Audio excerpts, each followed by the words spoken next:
Hi, this is Kimberly. I threw together some of my commentary from the 30-part series Letters from Christopher, Tragic Confessions of the Watts Family Murders. This book was by Cheryln Cadle.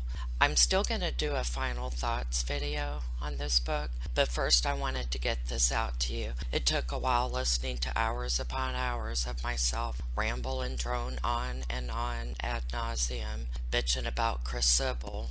That's Chris and Cadle put together to form a new and clever word. Also, Chris and shit is Chris and chicken shit as one word. I cringe at the sound of my voice, and some people have taken time from their life to let me know that they are not fond of it either. I talk slow, I have a clothespin on my nose, the sound I make when I pronounce the letters S and P are piercing to the ears. Also that I sound like I took Xanax and chased it with some cheap whiskey. But some people like listening to people bitch and carry on, as I do. This is where my service to mankind comes in. And to those that say all kinds of pleasant, kind-hearted, affectionate, and sweet shit, I love you too. I will be reviewing the new book that comes out December 9th, My Daddy is a Hero. I saw the author Lena Derhally, I hope I said that right, on Scott Reich's channel. I'm kind of intimidated because she's all smart and stuff, and she has like 12 degrees. So I know I won't be bitching about grammar and shit like that, but I never tire of calling Chris and shit a weasel, coward, asshole, candy-ass, sissy, wuss, fucktard, molly-coddled piece of filthy chicken shit. So please, enjoy part 1 of the Letters from Christopher Lambast. Thank you for listening.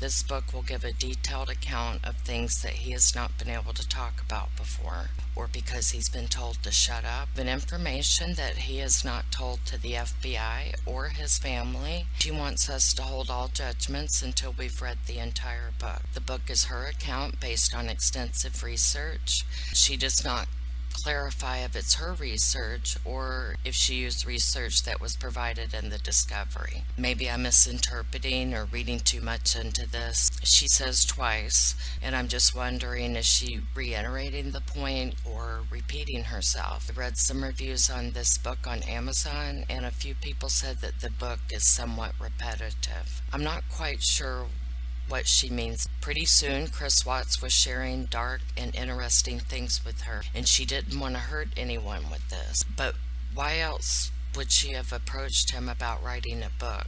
Clearly, the goal is to learn some new insider information for her book, and it's going to be dark. Did he really not know that brutally murdering his family was going to cause unfathomable pain? Maybe he didn't. That the story was not as simple as it looked to her initially, and that although she has a natural talent for writing, the story pretty much wrote itself. Watts claimed that he felt evil spirits surround him for weeks before the murders, and that a darkness came over him, and that his mind held secrets. Mrs. Cadle says no one wants to hear excuses, they just want the truth in detail, and I have that. I'm looking forward to the truth she has in detail. She wanted to contact Chris Watts and write a book ever since the first time she saw him on the front porch doing his interview. Mrs. Cadle and Chris's relationship started with letters, then progressed to phone calls, and eventually face-to-face meetings. She had to have counseling after hearing the details. Mrs. Cadle wrote her first letter to Chris Watts on February 10th, 2019. Chris didn't write back right away, but after her third letter to him, he finally did. Mrs. Watts said she has begged Chris to tell her the truth, but apparently he wants her to just read the book. Christopher said he's skeptical about who he responds to in letters, and he's had many book offers, and he wasn't interested in any of them until Mrs. Cadle. He responded to her letter because he said he felt that's like what God wanted him to do.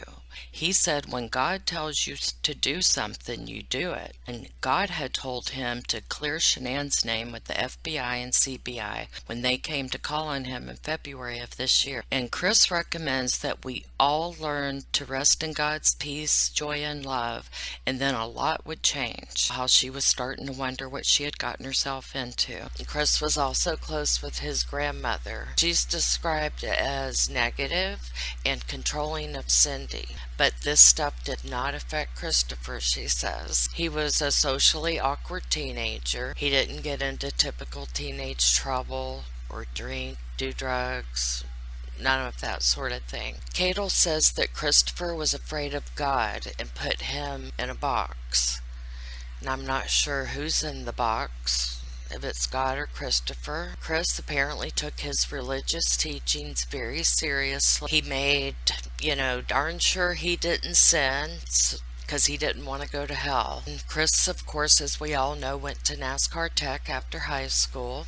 He got a good job. He was living the dream, and he continued to be a good boy, worked hard, saved money, met Shanann, and got married, all in this chapter. The beginning of this chapter talks about Chris growing up, but she only glazes over that part, the meeting and courtship of Shanann, their marriage. I do hope she delves further into it, at least his childhood. I think his childhood would explain a lot. That's why I want her to go deeper into it. My guess is that Cindy kind of smothered him. Mrs. Cadle called it doting, that she doted on Chris. And the word control is actually used about Shanann's use of Facebook. She said, obviously, there are many things that Shanann posted that were very different from the way it truly was. And like what? I want examples. And I'm not trying to be mean, but this chapter was all over the place. Since it was titled Christopher's Early Years, I thought that would be the only thing discussed. But we went from birth to NASCAR to getting married to church to social media to controlling personalities to everyone being harassed. Meanwhile, there's Christopher standing quietly in the corner with tears of penitence, being a model prisoner, hoping that everyone likes him. The book starts to get a wee bit juicy here, but she doesn't get detailed enough for my liking. Now I'm starting to see a pattern here of Chris being obsessive. If you'll remember, he obsessively prayed when he was young, begging for forgiveness over and over, be in the bathroom doing that. And I wonder if his parents were ever concerned or felt the need to get counseling. Chris's role of being the supportive husband in such a way that it helped her career.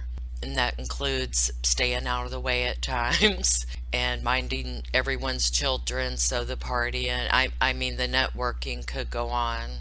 I just wish she would go into more depth. Everything is just like a glazing over or a summary. Bad things went on in Nikki's house, and Chris is ashamed of, and he refuses to speak about this. And I mean, what the hell? Oh my God, if I was writing this book, I would have just pestered the hell out of him. I would have threatened to tell his mother on him or something. Nikki may have been stalking, and that was her word, Shanann, at least online, if not in person. I'm like, what? This is huge. What made you say that? Is there proof? I mean, I want more. It was just like something she threw out there. I kind of want to get back to the juicy stuff of being kinky and dark. I'm starting to think that Mrs. Cadle doesn't know how to gossip. I'm so confused how rough it was on poor Christopher's gentle soul, being caught in the middle of his wife, sister, and parents. But what I don't know is the fly-on-the-wall version of Nutgate. Middle of the chapter, the Watt side of the story failed to meet my hopes and expectations. There were just so many holes in the story. This is a quote from Cadle. There is more to the story, but Christopher thinks much was kept from him. Then she doesn't go on to explain that statement, and stuff like that drives me crazy, that she's making these vague ass statements and then doesn't elaborate. Chris felt emasculated and found it hard to take the lead both at work and at home. Chris feels like Shanann wanted to take charge husband. When Shanann would go off on him, he would say nothing, but then he would smile to himself about how he really felt. My mind immediately goes back to that front porch interview with the news where he was smiling inappropriately and the whole thing was bizarre. That smiling thing wasn't new. This chapter, The Mistress, was only 3.5 pages in the book. I know there's a whole lot more to The Mistress than that. I remembered an excerpt from this book promoting it on Facebook that I had saw weeks ago.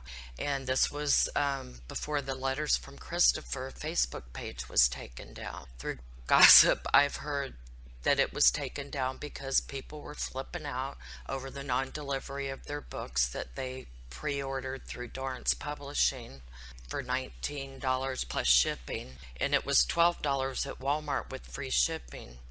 And the people that pre-ordered got their books last. So people were mad. I don't blame them. I wasn't even going to read this book, but there started to be so much controversy. About to drop a book. Will you do a documentary on it? And there was a link provided, so I clicked on the link, went down the rabbit hole, and I read one sentence, the very first sentence that was promoting the book, and it had bad grammar, so I laughed and left and just was like, whatever. And I remember it saying something about Nikki being froze on the stairs instead of frozen. I had no idea at the time that this author had actually been corresponding with Chris Watts himself. How does Mrs. Cadle know this? Did she interview Nikki? I highly doubt it. Did Chris tell her this? Maybe. If he did, how does he know this? Is that what Nikki told him? I have many unanswered questions. I always did ask a lot of questions, and it drove my parents crazy when I was a kid. And I'm just wondering, why not include little interesting tidbits like that? I just can't picture Dieter showing Nikki the house. Supposedly, Nikki flopped on the couch and was being all sad and stuff after the house tour. She started questioning Chris if he was really wanting to give all of this up, etc. And he mentioned casually that right before he met her, he and Shanann had been trying for a baby. Well, she just flipped the hell out on him and started dropping the F-bomb. She stormed out of the house and went and sat in her truck outside. And they furiously texted one another back and forth for about 30 minutes while she sat out in front of the house. And then when she was when she was sitting in the front of the house texting, I wonder if Dieter was perched on the back of the couch looking out the window and laughing at her. I bet he was pleased with himself, showing her pictures and stuff, that then, having it cause an argument between the cheating Chris and his mistress. Dieter knew she wasn't supposed to be there, and I just wish Dieter could have been interviewed by the detectives. And I know that I'm picking apart this book and this author. I know it's turned into this, but it's annoying me that she seems to have rushed through this book. Only 8 months from her first letter that she wrote to Chris and then to the book release. I wanted to know more. For example, how did Chris and Nikki act together at work? There's a huge backstory. Why not mention this? It deserved more than one sentence combining those 2 weekends. But I'm just thinking, what a golden opportunity this author had. I know I'm being critical and rude, and I wouldn't even want to tackle something so complex. And I just sat here for the longest time trying to form words into a couple of sentences that would make a short video to describe this chapter. But I didn't know how. Books deserve clarity. They shouldn't be making you constantly think you have misread something. I'd really like to toss the book at this point. Just forget it. I don't want to deprive you guys of my pearls of wisdom. And this confused Chris, and I know that's hard to believe that Chris was confused, but this is the guy that has a perpetually confused look on his dumb face. I just wish Chris had never gone to North Carolina. All he did was torment the shit out of Shanann. Am I splitting hairs here? No, I don't think so, because it's confusing. His relationship with Shanann You mean that thing they called their marriage? It starts explaining paranormal stuff from a child's vantage point, and it doesn't even start a new paragraph. Cadle talks about how God tried to make Chris wreck his truck on the way to Nikki's house one day. How does this have anything to do with the final family vacation? It doesn't.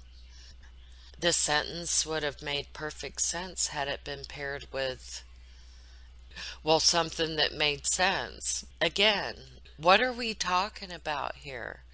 A lot of this just makes zero sense to me. Honestly, the last two paragraphs in this chapter, they're just a bunch of random sentences thrown together. Now I feel like I'm being mean and judgmental, but I can't stop myself. So I'm going to go put myself in timeout and read another chapter. Cheryln, I think you meant to say extramarital affair, not premarital affair. Well, we don't know because she doesn't tell us. About Chris, quote, he must have felt empowered. Well, why the hell didn't you ask him if he felt empowered? Ask him in a letter, on the phone, in person, all these ways that you and he had contact. For example, you could say, Christopher, did you feel empowered? Was it this so-called darkness that empowered you? And did this make that crippling emasculation stuff go away? Mrs. Cadle then talks and talks about spirits. She sounds very confident and knowledgeable about it, but I'm lost. All I know is that the house needs to be blessed when someone buys it, and they should consider Matthew 12 and the Bible. Then it goes and takes with it 7 other spirits more wicked than itself, and they go and live there. Parentheses, it says ERV. Huh? I I don't understand. She doesn't explain what a ERV is, so of course I Googled it. And what I found was ERV, for one, can stand for Energy Recovery Ventilator. And it is something to do with ducts in your HVAC system in your house. So is she saying spirits and darkness are traveling through the vents? Perhaps I've misunderstood. Why did she have to say that about Bella? It made my heart drop. God Almighty. But Chris had been Chris had been having these thoughts for a couple of weeks. He repeatedly tells Cadle that this would not have happened if he had not had the affair. If a person will cheat with you, they will cheat on you. There is still a lot of denial by his family that Christopher killed his family. This of evil spirits. I want facts. I want to know the physical steps he took. She's just leaving out pertinent details. Did you ask him why he still does not want a psychological exam? After all, you've had the opportunity to communicate with Chris. Uh, he could feel himself going back and forth in his head about killing them. So much missed opportunity. And with this chapter, I'm about to quote my ass off. Or maybe it was because her husband was being a total asshole, the stress she was under from her dumbass husband. Well, tough shit, Christopher. You were a married man and a father 3 times over, and your wife was beside herself trying to figure out what the hell was up your ass. And the house note still had not been paid. Everything was falling apart around you. You had the world in your small little hand. You wadded it up, spit on it, and threw it out. God Almighty, Chris, you were an adult, and no one would have stopped you from being with Nikki. In fact, you could have walked out the door just as soon as Shanann got home that night. You would be a total jackass, but it could have been done. You could have moved out when they were in North Carolina. I would have interrogated Chris Watts until he was in tears. My God, did it not occur to him that this was a foolish plan to get with Nikki? The 111-minute phone call that he held with Nikki that Sunday night included some phone sex. I wish I hadn't read that part. Gross. I mean, I feel nauseous now. And I have a really ugly visual in my head. Make it go away. Bella kept getting out of bed to ask when Mommy was going to be home. It was unusual for her to do that, but I'm sure that intuitive little angel knew something wasn't right. Well, Chris, why the hell didn't you just get on the phone, call 911, and have an ambulance dispatched to your house? Tell them you're a crazy idiot. You were clearly in a psychotic state. But, the good thing is you and Nikki can still have firsts. They'll just be different ones. Nikki's first, you have a collect call from Christopher, an inmate at Dodge Correctional Institution. That can be your first. And Cadle even asked in the chapter, why, if he didn't want to, would he have chosen to do it anyway? Well, then she provides us with no answer. Did she ask him? Even if he decided to zip his mouth about certain things, it would be nice to know. Hey guys, I asked him and he told me to shut up. Yes, she said, as we seen. That's bad grammar, Mrs. Cadle. He packed his lunchbox the night before. I wonder what superhero he has on his lunchbox. Here we go with the research shows again without citing it.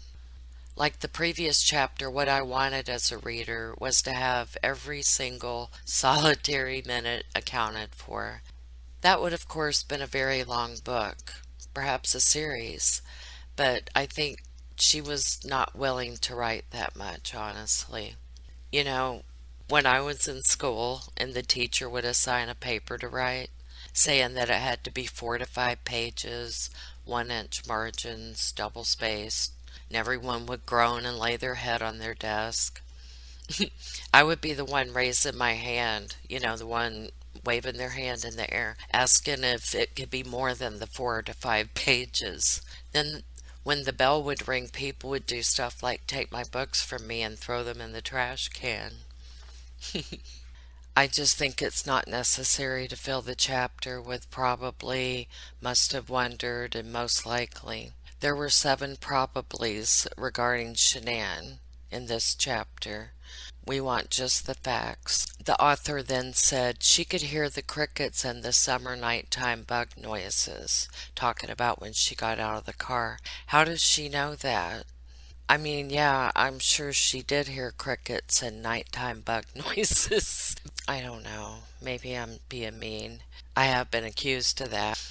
Mrs. Cadle said she had a lot of questions for Chris after receiving this letter, and she details them in this chapter. I appreciate that she did that, and most of this part was quite clear. Mrs. Cadle calls it oxy, of which Chris originally told her he gave to Shanann twice. Then he changes his mind and claims he only gave it to her once. He seems to not want to talk about it because of where and who he got it from. Then we graphically read about how he got Shanann downstairs after she passed away. It includes dropping her twice on the floor. Bella told him they couldn't ride with him because they needed their car seats. He told them no, they didn't, not this time. After killing Bella, who put up one hell of a fight, Chris says he felt, quote, empowered. I wonder if this idiotic moron hears himself. He describes overtaking a 4-year-old girl who vigorously fought for her life, his daughter, and he found it empowering. He then tells us the horridness of putting Bella into the tank. I won't read that description. After burying Shanann, he said, quote, all I could feel now, I was free to be with Nikki. Feelings of my love for her were overcoming me. I felt no remorse. He said he felt no remorse twice. I guess he wants to make sure there is no doubt in our mind that he felt no remorse. You can probably tell from the tone of my voice, this chapter was hard for me to digest. I must say it shocked me.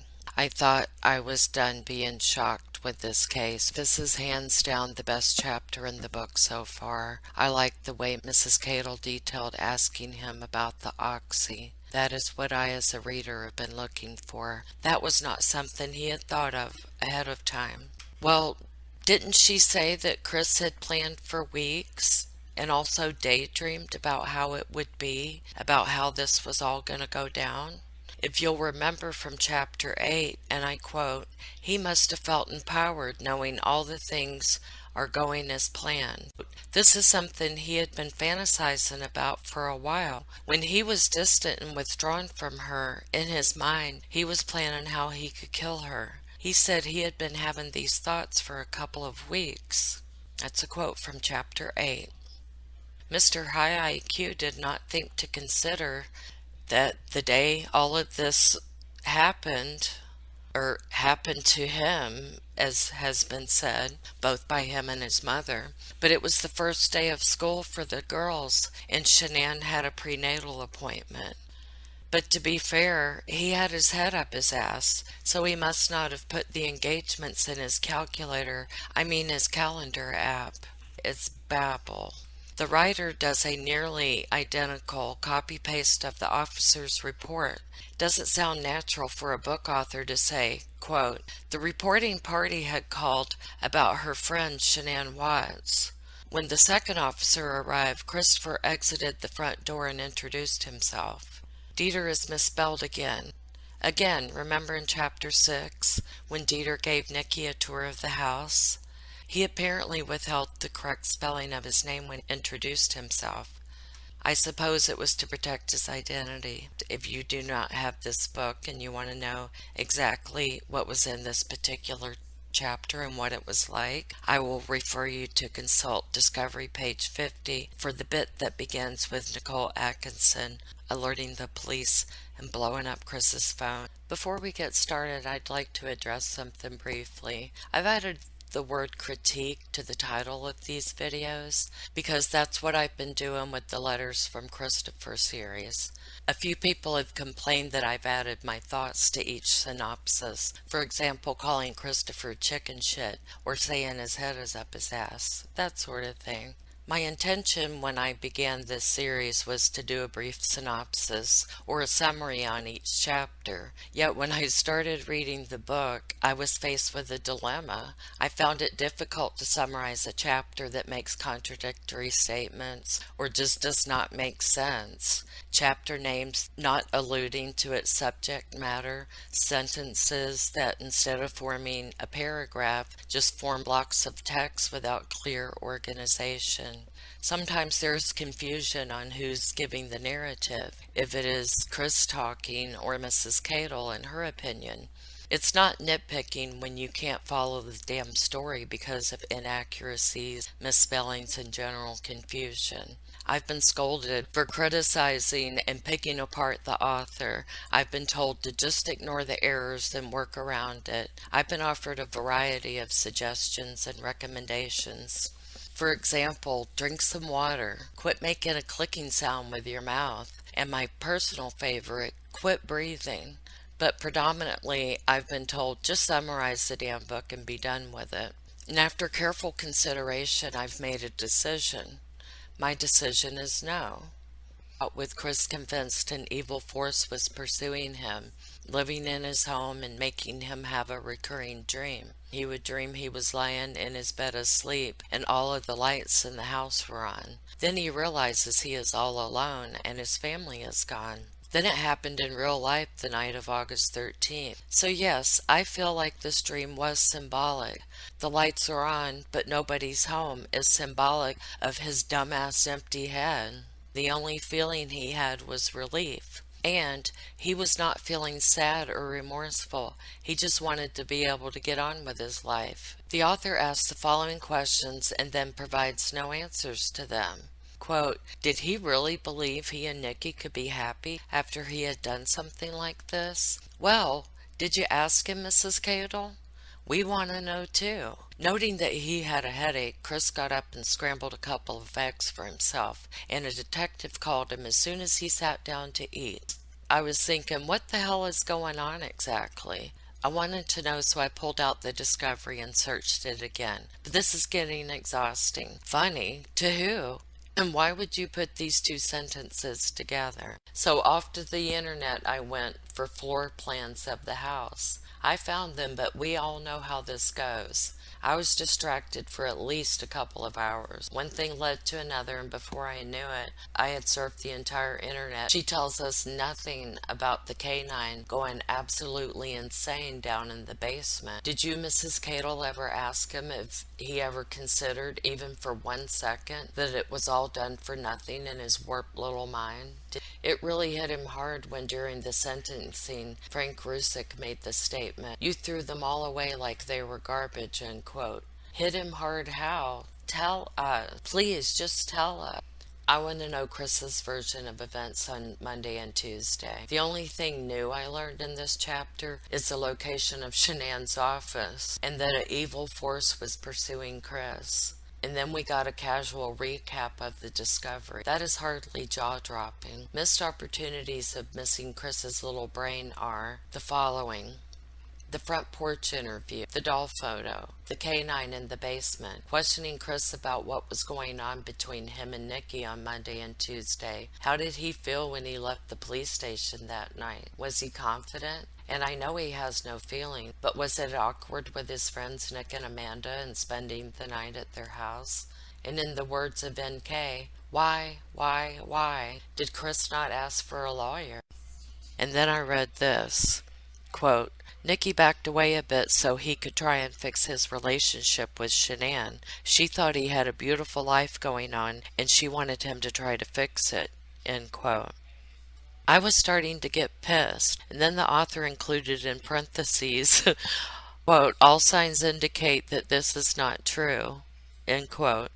So bravo, Mrs. Cadle. Ronnie's interview, where he badmouths Shanann, puts her on blast, calls her bipolar, and claims Shanann, quote, had paranoid tendencies toward Cindy Watt. Christopher was always quiet and never shows any emotion, end quote. Well, we now know this is a flaming red flag. The least she could have done is to copy the proper spelling of Rusick. Rusick is misspelled throughout the book. I was bored, so I started perusing the discovery of these interviews. Plus, I wanted to see if Cadle did the copy-paste thing throughout. And sure enough, yeah, pretty much. So here's a couple of trivial things I found from Discovery to throw into this plain Jane chapter. Apparently, neighbor Nate called Frank Rusick to tell him that the house was cordoned off with police tape. Another one, Ronnie said Chris's mother also believed that Shanann was, quote, unstable, a narcissist, and bipolar, end quote. Frank Rusick advised police of a Facebook friend request he received from someone claiming to be Chris Watts. It was later determined that the account that the friend request came from was a fraudulent account, not belonging to the real worthless and contemptible Chris Watts. Chris admitted to police that he was scared to tell Shanann about the affair, and he was scared to tell Nikki that Shanann was pregnant. What a wimp. How did anyone ever find him sexually alluring? I myself am not attracted to chicken shit sissies. I want to recap this chapter for you, but honestly, for the longest time, I didn't know what I just read. In fact, I read it several times trying to make sense of where the author was going with this. My God, it got on my freaking nerves. I couldn't discern where it was going, but I'm persistent and I figured it out. The Saturday night before the murders, Chris and Nikki went out on their hot and heavy last date, leaving the children with a sitter. If you'll remember, Nikki was preparing for said date by exploring the interwebs for ways to prepare for anal sex and double penetration. I'm not judging. The heart wants what the heart wants. One of her friends called to talk to the babysitter. What a nosy biddy. Did they go back to high school over the weekend in Arizona as Shanann was with some of her friends and expressed her fear that Christopher was cheating on her? One of the friends called their house for Shanann and talked with the babysitter, and Christopher was not home from the baseball game yet, end quote. Oh my God, that was one long, confusing run-on sentence. We have her friend, Shanann's friend, another friend, their friends, and one of them and one of the friends. So perhaps I was mistaken about them not having a name. Reading a book shouldn't mean cross-referencing unless I'm in school doing a damn paper or I'm writing a thesis. Upon further investigation, I found that the author for the entire chapter lifted straight from the CBI summary. This is what the entire chapter is. So if you do not have the book, please reference the document called Chris Watts Redacted Final, page 560 onward for Cassie's interview with the CBI. Why pay for something when you can find it on the internet word for word free? So those that are ragging on me about give her a break. At least she tried. This is her first book. Why didn't you write a book? Blah, blah, blah. No, she didn't try. Any of us could have done this. This is lazy writing. Hell, it's not even writing. This would have received a 0 if she were in school, even elementary school. It was her communication with Chris that was a golden opportunity, a rare chance to absolutely be successful with a very unique book. That should not be squandered, and I see it as wasted, thrown away, not seized. He probably won't talk with anyone else now. We need to get inside that peanut head and figure out how he was able to fool, it seems, everyone he was in contact with throughout his life, and then boom, explode. We need information on what the red flags were so as to warn others. Another confusing sentence in this chapter, quote, her friend said that Christopher was a great guy, but there were no others to be concerned about regarding Shanann's disappearance, end quote. What? Maybe I'm just tired. Sometimes things will look different to me later, and I'll be like, oh, okay, I get it. But no, it's the next day, and I'm still baffled. But after looking up the word-for-word copy from Discovery, it makes sense when paired with the remaining part of an interview. This is a place where a full-on copy text would have been desirable. My suggestion is, with something like this, to try and make a paragraph that's easy to read and understand the main point. I'm getting a headache again from trying to decipher this. I must be honest, the layout is lousy and hard to read in this book. The date format is hard on the eyes, and it includes bullet points and long blocks of text that are not broken up with at least a sub-bullet point or a new paragraph. I feel like I needed to use a ruler as a place marker so I didn't skip lines reading this. This whole chapter is a whole bunch of page filler and apathetic writing. I almost tripped and fell running to the Discovery to compare this, only if I can understand what your friggin' point is. And start a new friggin' paragraph or break. But no, it goes on and on and on. God almighty, my eyes. Pick one or the other and stay with it, please. The whole damn chapter really pissed me off. It's a waste of paper. Just get the PDF of Discovery and search for Cassie first. It was only after doing a comparison. If you were going to go off the Discovery, and yes, I understand that for reasons of obtaining facts and dates that you would do so, I would have done that too had I chosen to take on a project of this magnitude. But these agents, detectives, and officers are not writing a book. They are doing a report of their findings. I'm not saying one should never refer to the Discovery findings when writing a true crime book. Of course you would. But the difference is Mrs. Cadle was actually able to converse with this Nimrod. That's what I came to this book for. Remember last chapter where Ronnie was bad-mouthing and calling Shanann names?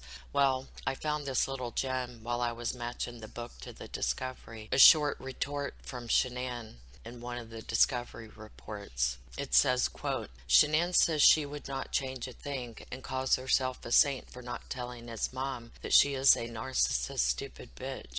A grown-ass man can see and talk with his family anytime he wants to. If he didn't want a confrontation with his wife because he's chicken shit, start small by saying something like, I really want to still have a relationship with them. They're my parents. Or if he was feeling bold, he could man up and say something like, Shanann, you're not the boss of me. Chris says that, I left all the lights in the house. Wait, I thought the spooks, the spirits or dark forces turned on all the lights. But it's her book, and I get that she can do what she wants. However, it's done incorrectly. So now I had to start from the beginning, and I really didn't want to. I initially thought I wasn't going to have much to say due to this being an apparent copy-paste of 21 pages in this book. Silly me. So let's talk about where she fucked up. Made an error. I do get that it was a lot of work to clean it up for this book. Discovery has line numbers and all of that, but it is easier to clean up text than to come up with your own ideas for creating a book. I honestly felt like throwing my hands up in the air with this project, going back and forth with the book and the discovery, losing my place, confusing the two. I stopped in the middle of what I was doing, went to bed, and slammed the door. Then I had a long talk with myself, and I reminded myself that I'm not the editor of this book after all. So I got back on it today, and to think I thought it would be fun to synopsize this book. These small misquotes add up to big misunderstandings sometimes. It was only one of several in this chapter. I've included it to illustrate a point. This is the part where I got tired of the shit and slammed off to bed. And there is more and more and more. I'm not going to point out every single error, as this was very tedious, but I just don't want the spread of misinformation. I got tired of it and my eyes were crossing, and like I said, I was starting to confuse which was the book and which was the discovery. So I hope I've not blasted Cadle in something that I shouldn't have. All in all, this was an easy chapter for the author. Easy in that she copied from Discovery and pasted it into her book. I should have beat her to the punch if I had known it was so easy to write a book. But if one is going to copy and paste, don't jumble it up and change things. And I thought I wasn't going to have anything to talk about. Some are still bitching and going on that I'm nitpicking. The reason I point out these seemingly insignificant errors is because this is supposed to be a fact-based book, not a novel. You may say that I'm fault-finding, but the police are fact-finding. Don't you want the facts? Did you buy the book to kind of find out what happened? This is exactly how rumors get started. Someone doesn't have the facts, and then once it's out there, you have a hard time changing some people's opinion. This book, from the inaccuracies I've found so far, to me this means the entire book is a report of uncertain and doubtful truth. If you're okay with that, then more power to you. However, the majority of us want to know what really happened, but we're getting what kind of, sort of, for the most part happened. While Mrs. Cadle is vivid and descriptive at times, we're getting confusion in some of what I've found to be half-truths. Much of this is directly from the discovery. However, even that has been copied incorrectly in many instances. This was already covered in previous chapters, so I don't get why we are doing it again. Cadle asks, why would Christopher, if he had been planning this, be so careless as to leave a sheet in the kitchen trash? Either he wanted to be caught or he had something major going on in his thought process. Well, did you quiz Christopher about this? Those are excellent questions, and it would have been awesome if you had asked him on one of those many occasions you had to speak to him on the phone, in letters, or in person, lifted from the discovery. So all these people that keep informing me that the author got all of her information from Chris Watts himself, no, she didn't. Some things, yes. The majority of it, no. Feel free to prove me wrong, and I will show you where most of her book came word for word from the discovery files. Am I perfect and without flaws? God, no. And please don't expect me to be, because you will just be setting yourself up for disappointment. But we're not talking about me here, are we? Let me know in the comments. Many of you have asked me to read Cadle's book aloud. It would be like reading the book, but without violating her copyright. As Miranda writes, and explained to him that he did not have to talk to the agent. I remember all of this. What I do want to know is why he went on with it. I'm starting to wonder what she and Chris talked about in their conversations and letters. As copied from the discovery, Mrs. Cadle says this, quote, during the pretest interview, Christopher told the agent the following, end quote, and then nothing. She didn't fill us in on what was said during this time, and it was interesting little morsels of background information, sort of a getting to know you about Chris's personal life, growing up, etc. It would have been engaging to put some of those here in this segment. The blatant copying and pasting without rewording or changing it up a bit is actually shocking to me. I did not expect this from this book. To me, it is discovery and the wording from Chris's letters that comprise this book, without much from the author herself. Believe what you want, but I've done the checking and I'm outraged. The easiest way to tell you what was copied in this chapter is to say the majority of it. There is no reason for me to do a line by line. Again, like last chapter, it's all out of order. To someone that does not know much about this case, I'm sure it would be quite engaging and interesting, just like the first time I read the Discovery.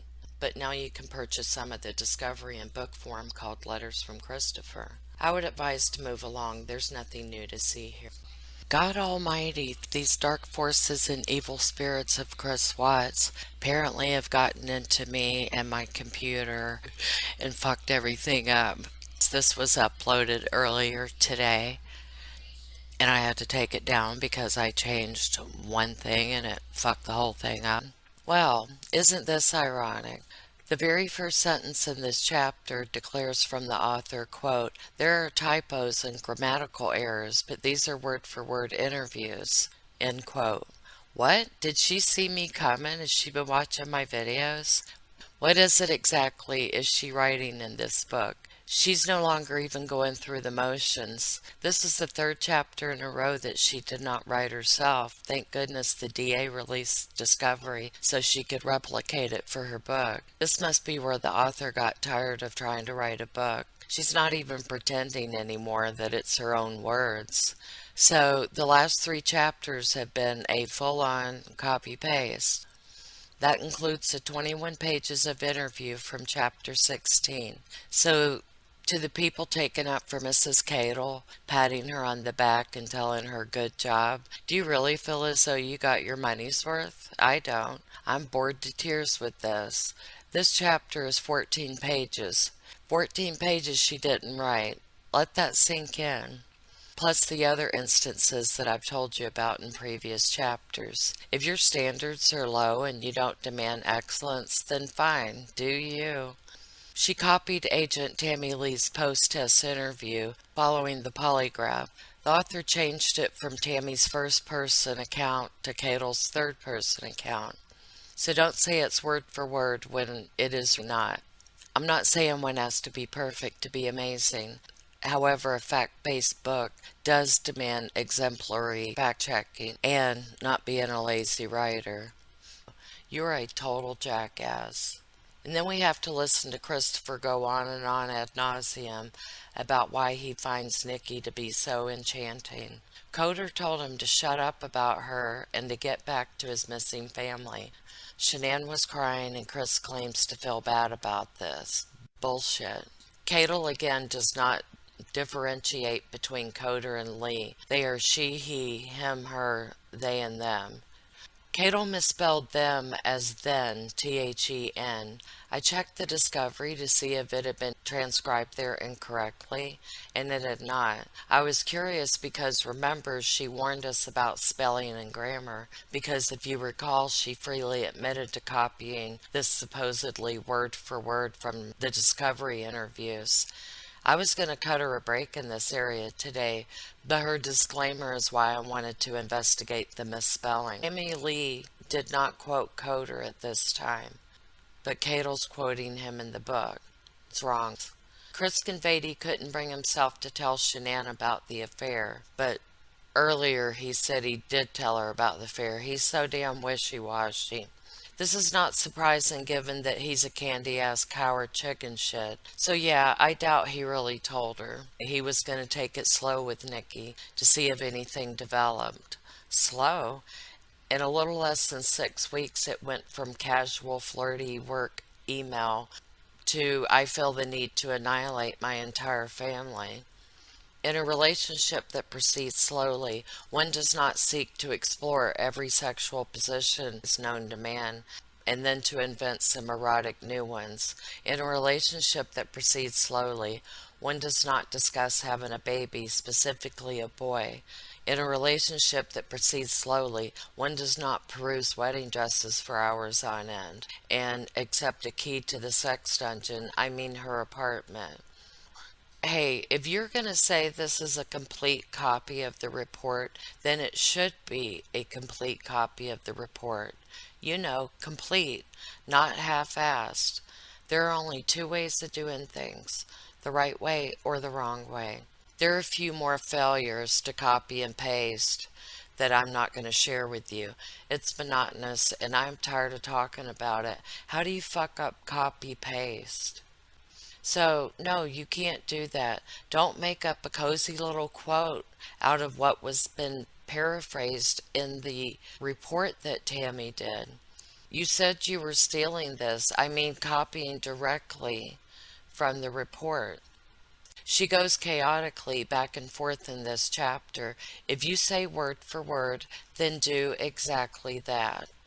Chris, of course, was confused. He's perpetually confused. Just quote him correctly. Agent Lee asked Nimrod what Shanann did to the girls. Then he asked to speak to his daddy. Cadle quotes Lee because she said she, and she was the only she there. Remember, she wasn't doing names, which is he, she, her, him, they, and them. So she just keeps screwing up what she put in the chapter when she said in the beginning, hey, I am just going to copy and paste this as is. Misspellings, grammar, and all of that. And then she didn't do it. So the author has several times mixed up the agents in reporting who said what. This book is not to be trusted as a source of information on the Watts family murders. There's just too many inaccuracies. There are several more instances of Cadle using the pronoun she when referring to Coder, who is a male. Chris chattered on and on with fabrications with regard to Shanann. Cadle incorrectly quotes Ronnie in this chapter. Cadle says that Ronnie said, quote, was she choking Celeste and did she kill Celeste? The report in Discovery page 603 actually says, Ronnie asked Chris if Shanann was choking Cece. Incorrect. Quote, Ronnie was concerned and engrossed in his phone, then found the doll photo and informed the agents that this picture was basically proof that Shanann not only killed the children but planned it. Allow me to read from the Discovery for a moment. But before I do, if someone had just given me the news that Ronnie had received of my daughter-in-law and grandchildren that he received, I can't even say what happened to them, but I would be on the floor crying hysterically. They would have to drag me out by my feet. Agent Coder told Chris he was a good man, and Chris immediately responded, quote, I'm not a good man, end quote. Thank you, Christopher. That's the first step in admitting that you are a stark, raving, mad lunatic. The asshole panicked at the thought of one of his co-workers showing law enforcement the site due to opinions they may form about him. My God, what a freaking narcissist. The agent stepped out of the room and Chris started whining to Daddy about not knowing what to do, and he wasn't sure if the police believed him. Oh, wow. What a baby you are. Chris told Ronnie that his mother always said Shanann was an unstable person, but he never believed in a million years, quote, that this could happen. And he said he didn't have a clue Shanann could do such a thing. Chris asked his dad, quote, why did this happen to me, end quote. Why did this happen to those two little girls, end quote. To you, Chris? To you? You speak as though you were a flippant innocent bystander. Ronnie did the whole there, son, it's not your fault bit. Chris told his dad Shanann had a temper and that she would be fine one minute and not the next. Well, Chris, all I can say to that is you should have stopped doing and saying shit to piss her off. Chris started doing his begging God for forgiveness routine while Ronnie was driveling on about how he didn't know how unstable Shanann was. The author mentions this again as she did in a previous chapter. Quote, Ronnie replied that his wife Cindy believed she was unstable, a narcissist, and bipolar, end quote. I guess Cadle figured this rude statement needed to be in the book twice. This was not in the chapter in the Letters from Christopher book that we are discussing, but I got it from Discovery on the very same page as when Ronnie came into the picture during Chris's first false confession. I'm wondering why this was not put into the book. This is a passage from Discovery page 605. Quote, Ronnie asked Chris what Shanann said that morning when he told her everything. Chris said Shanann asked him why and asked him why he wanted to give up. Chris said Shanann told him, quote, fuck you and fuck you and fuck you, end quote. Shanann, I concur. Yes, we have yet another copy paste chapter. This is just a continuation of Agent Lee's polygraph post test interview. All the author has done is replace their names with pronouns. So, should I just start reading to you guys the discovery pages from now on without doing a critique of the book? I'm not kidding when I tell you it's straight up from the discovery. It rarely deviates. If it does, it makes me confused. Like when she quotes someone and it's not said in the discovery, but is insinuated. I start thinking she must have got it elsewhere, but I never find it. When I say it was copy and pasted, it was, but she does switch out from first person in the discovery to third person for the book. So this makes, is it 5 chapters in a row? Now where copy paste comprise the entire chapter. So Ronnie left the interview room after Chris's half-assed confession to go potty and text or call his daughter. The discovery said text and Cadle said he called her. He asked the agent, I don't know who or which, about finding a lawyer that wasn't a public defender. Then they decided they would talk about that later. Yeah, since Chris had already sang like a canary, what was the freaking rush now for legal representation? Can we at least give them nicknames like Agent 1 and Agent 2 or Dick Tracy and Nancy Drew? The agent returned to the room with a picture taken from a drone that day of Survey 319. Chris was asked to indicate where the girls were. Chris pointed to a patch of dirt on the photograph. Then Chris pointed to the tank batteries for Bella and Cece. He was given a pen to mark the locations with their initials, which he did. Coder asked Chris if someone who didn't know what they were doing could open the tanks. Chris nodded yes. So all this nodding and pointing, is Chris mute now?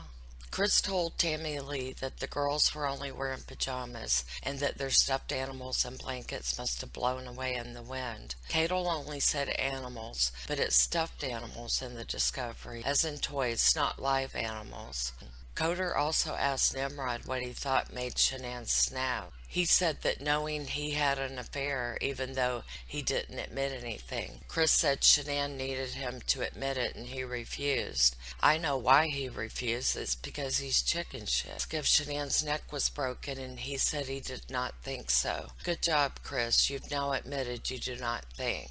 That tiny little peanut brain of yours. Yes, Chris, we know you don't think. You're an unfortunate, clumsy, dim-witted individual whose many faults can all be attributed to his pea-sized brain, that his family and his friends all think Shanann was unstable. However, he didn't want to paint a bad picture of her. Coder said it was hard to believe Shanann killed the girls, and Chris said, I know. He asked Chris if it was possible that they would find Chris's hand or fingerprints on the girls' necks, and he said, oh Lord, no. And then she goes on with the he and she stuff, which is usually mixed up. Tammy Lee asked this even though the author said the agent. That's the same name she uses for Coder. Quote, I asked Chris what he was thinking about, and he said he let his family down. Chris said he let everybody down. His dad, his mom, his sister, his nephews, nieces, friends, co-workers, everybody,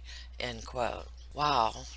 I noticed he didn't say Shanann, Bella, Celeste, Nico, but that's Chris. Aswad whined and insisted he was telling the truth. Chris and the agents went back and forth, round and round, side to side, and upside down. Tell us the truth. I am telling the truth. Are you sure you weren't the one to kill the girls? I did not hurt the girls. This does not make sense. This is the truth. Over and over and over. Coder asked Chris about Nicole Kessinger. Chris begged to not put Kessinger's name in the news because she had been through enough in her life. He said, quote, she genuinely liked me, end quote. Well, that just goes to show there's someone for everyone in this world. He said he was scared. There's that word again, scared. He's always scared. He said he was scared to tell her because he knew she wouldn't go out with him. So see, NK has standards. She asked Chris why he didn't try to hide the sheet out at the oil well site, and he said he was so scared he didn't know what to do. Scared. God, Chris, you show a lack of courage and confidence. What the hell is wrong with you? I really have a low opinion of your intelligence level. Coder asked Chris why he took the bodies out of the house and buried them. Chris said he was a scaredy cat and he didn't know what to do. Chris said he was scared of what everything was going to look like. Yes, Chris, we know you are always scared, also known as a namby-pamby cowardly weakling. Then asked Chris if he had any questions. Chris asked to use the potty. Well, yeah, Christopher, you should be sorry. You are sorry. You're a sorry piece of shit.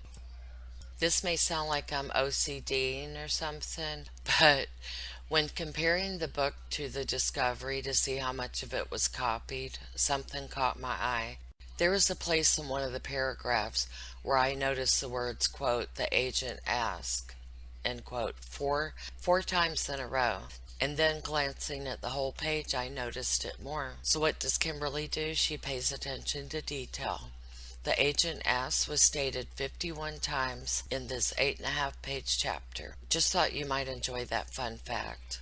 The first thing I notice is a typo to Anadarko Petroleum, which used to be Ignoramus's employer. I bet they are proud. It's probably why they sold the company a few months later to Chevron. Cadle partially described the area as, quote, if you listen closely, there were almost whispers of something hidden beneath. That's creepy, a little bit unseemly, don't you think? Or it could be me. I've been told I am a hypersensitive prude at times.